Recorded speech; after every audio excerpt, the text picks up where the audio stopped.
Piers Morgan has given a rare insight into his hour-long conversation with Princess Diana, as the uncensored presenter claimed the late royal's portrayal in The Crown is not entirely accurate.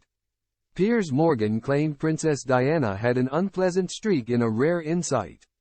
The uncensored presenter, 58, suggested the royal was a master manipulator when it came to exploiting her love life in the media following her divorce from then Prince Charles.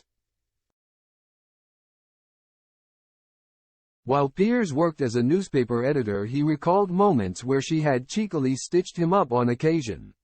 After their first meeting at a charity event, the broadcaster was invited to dine with Diana for a private lunch at Kensington Palace, where they were joined by Prince William, aged 13, and her former butler Paul Burrell served them. For 2 hours she is said to have enlightened Piers with snippets of her new life outside of the royal family. Writing in his latest column for The Sun, he wrote, "She talked about her lovers, promoting William to say he kept a photo of Will Carling's then-wife Julia on a dartboard and had never laughed so hysterically as when, after James Hewitt spilled the beans about their affair in a tawdry book, I hired a white horse, which a Mirror reporter, in full armor, rode to Hewitt's home to charge him with treason for sleeping with the wife of a future king." During their candid conversation, Piers noted that Diana appeared hopeful about her future but admittedly felt pressure about being in the public eye,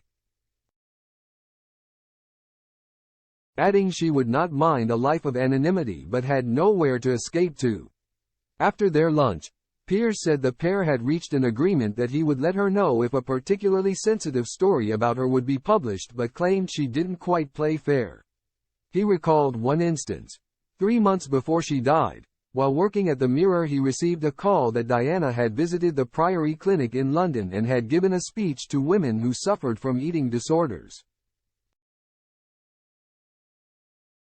Piers let Diana know they were aware, and she gave me an hour-long off-the-record interview on the phone about exactly what she'd said, and all her own experiences with bulimia and anorexia.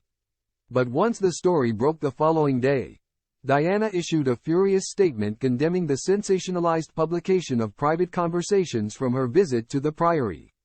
Piers later phoned the late Princess of Wales' office about the situation. Among other scenarios, the former Good Morning Britain presenter admitted he adored Diana but claimed she would often use the media to suit her own agenda, something he believes is not accurately portrayed in the latest series of The Crown.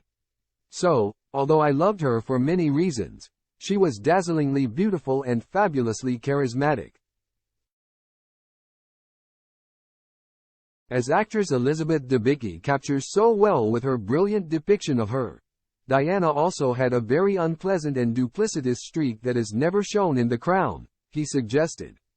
In the early hours of the morning on Sunday, August 31, 1997, Princess Diana died in a car crash in the Pont de l'Alma tunnel in Paris alongside Dodi Fayed, with the tragedy being revisited in the final series of The Crown.